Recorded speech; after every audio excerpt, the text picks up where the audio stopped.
लालू के ऑफर पर बीजेपी का हमला बोल, लालू यादव को बताया बैल। भाजपा विधायक ने राजद की खोल दी पोल। नमस्कार, कैपिटल टीवी बिहार देख रहे हैं आप और आपके साथ मैं हूं दिव्या।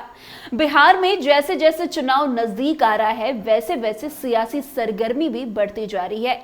एनडीए हो या फिर इंडिया गठबंधन, दोनों ही ओर से अपने पाले को मजबूत करने की पुरजोर कोशिश हो रही है।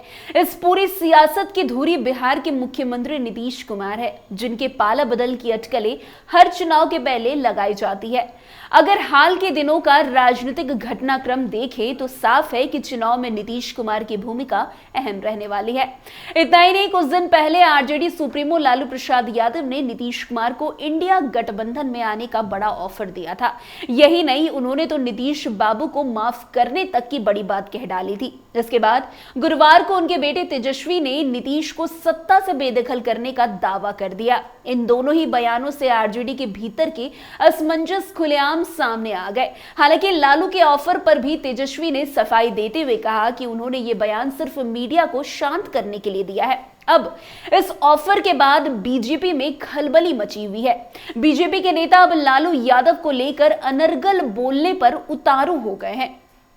आपको बता दें कि भाजपा विधायक इंजीनियर शैलेंद्र ने राजद पर निशाना साधते हुए कहा कि एक ऐसा बैल होता है जिसे आखिर में कसाई भी नहीं ले जाता, वैसे ही बैल अब ये लोग हो गए हैं।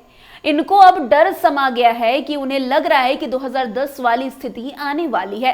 कार्यकर्ताओं को भी भय सताने लगा है कि सत्ता में अब महागठबंधन नहीं आएगी, इसलिए लालू यादव उन्हें दिग्भ्रमित करने के लिए ये सब बयान दे रहे हैं। राजद को नीतीश जी ने 2 बार सत्ता से बाहर किया, उनके बुरे कारनामों के लिए ही किया।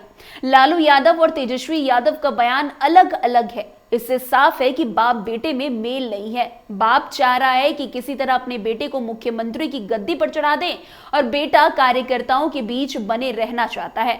अब हम जो बोले स्टैंड क्लियर है। उनका कोई विधायक टूट रहा है, इनका कई विधायक टूट रहा है, एनडीए के संपर्क में है। खैर, क्या कुछ कह रहे हैं बीजेपी के विधायक लालू यादव और राजद को लेकर, आप खुद सुनिए। देखिए, आप सुने होंगे कि एक ऐसा भी बैल होता है जिसको लास्ट में कसाई भी नहीं ले जाता है। तो वैसे ही बैल अब ये लोग हो गए। इनको अब डर समा गया है कि 2010 वाली स्थिति आने वाली है और इनके जो ग्राउंड लेवल के कार्यकर्ता हैं उनको एक भय समाया है कि अब जो है सत्ता में महागठबंधन नहीं आ पाएगी। इसलिए लालू जी अपने कार्यकर्ताओं को भ्रम में रखने के लिए ये सब बयान दे रहे हैं। और नीतीश जी, आदरणीय यशस्वी मुख्यमंत्री जी, जिन्होंने राजद को 2 बार सत्ता से बाहर किया है, तो उनके बुरे कारनामे के लिए ना 2 धारा है। एक है एनडीए, जिसके ऊपर कोई भी आरोप नहीं है, किसी भी विधायक, किसी भी मंत्री के।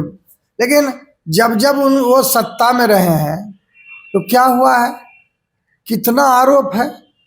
इसलिए ये सब छुपाने के लिए, अपने को मजबूत करने के लिए सब बोल रहे हैं। देखिए, अब तो इससे साफ पता चलता है कि बाप बेटे में ही मेल नहीं है।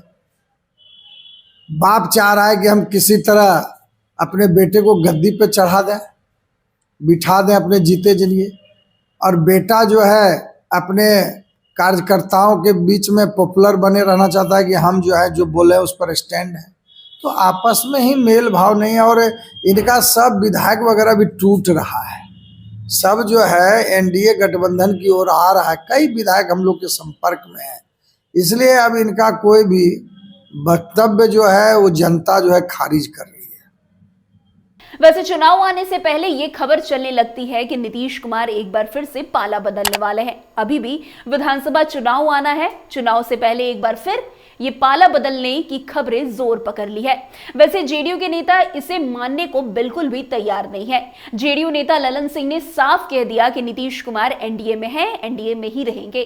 साथ ही उन्होंने लालू यादव पर भी निशाना साधा। उधर बीजेपी तो लालू यादव के बयान को आरजेडी की कमजोरी बता रही है। बीच कांग्रेस नीतीश को लेकर सॉफ्ट कॉर्नर दिखा रही है। पार्टी नेता शकील अहमद ने नीतीश कुमार को गांधीवादी नेता तक कह दिया। उन्होंने कहा कि नीतीश कुमार गांधीवादी हैं, वे गांधी के सिद्धांतों पर चलते हैं। अब सवाल है कि आखिर नीतीश कुमार को लेकर आरजेडी के मन में क्या चल रहा है। एक तरफ उन्हें अपने पाले में लाने की कोशिश की जा रही है और दूसरी ओर सत्ता से बेदखल करने के दावे किए जा रहे हैं। आरजेडी और बीजेपी दोनों ही दलों को पता है कि बिहार में बगैर नीतीश के सत्ता की कुर्सी पर बैठना मुमकिन नहीं है। जिस तरफ जेडीयू जुड़ जाएगी, सत्ता की समीकरण भी उसी ओर बैठना तय है। वैसे आपको बता दें, पिछले चुनाव यानी कि 2020 की बात करें तो 243 विधानसभा सीटों वाले बिहार में आरजेडी 75 सीटों के साथ सबसे बड़ी पार्टी थी। बीजेपी के इस चुनाव में 74 सीटें, जेडीयू को 43 सीटें मिली थी। कांग्रेस 19 सीटों पर सिमट गई थी। छोटे दलों को साथ लेकर एनडीए ने 125 सीटें जीतकर बहुमत हासिल किया था और कम सीटें होने के बाद भी बीजेपी ने नीतीश कुमार को सीएम बनाया था। इसी तरह 2015 के चुनाव में जब नीतीश आरजेडी के साथ थे, तब महागठबंधन को जीत मिली थी और डिप्टी सीएम तेजस्वी यादव को बनाया गया था। हालांकि 2017 में जेडीयू महागठबंधन से अलग हो गई थी और नीतीश ने बीजेपी के साथ मिलकर सरकार बना ली। वैसे पिछले नतीजों से साफ है कि जिसके साथ नीतीश कुमार, बिहार में उसी की सरकार बनती है। तभी बीजेपी और आरजेडी दोनों ही दलों ने जेडीयू की कम सीटें होने के बाद भी दोनों ही बार नीतीश कुमार को सूबे का मुख्यमंत्री तक बनाया। अब 9 बार मुख्यमंत्री पद की शपथ ले चुके हैं नीतीश कुमार। उनमें कभी वो बीजेपी के साथ तो कभी राजद को अपना सारथी बना चुके हैं। अब आरजेडी 2025 के चुनाव से पहले नीतीश को अपने पाले में लाना चाहती है, लेकिन साथ ही साथ वो खुद को कमजोर दिखाने की भूल भी नहीं कर सकती, क्योंकि अगर नीतीश साथ आते हैं तो बेशक महागठबंधन मजबूत होगा ही होगा, लेकिन अगर चुनाव में वो एनडीए के साथ ही उतरते हैं तो आरजेडी को उनके खिलाफ हमलावर होना पड़ेगा। जेडीयू के नेता साफ कर चुके हैं कि यह चुनाव नीतीश की अगुवाई में ही लड़ा जाएगा और विपक्ष को सीधे तौर पर मुख्यमंत्री को टारगेट करना है। लेकिन कहीं ना कहीं राजद के ऑफर के बाद भाजपा में खलबलाहट देखने को मिल रही है और इस खलबलाहट का नतीजा है कि भाजपा के विधायक लालू यादव और राजद को लेकर अनर्गल बातें करने लगे हैं। खैर, इस पूरे खबर में आज के लिए बस इतना ही। अन्य खबरों में हमारे साथ ऐसे आगे बने रहें और देखते रहिए। तब तक के लिए कैपिटल टीवी बिहार। धन्यवाद।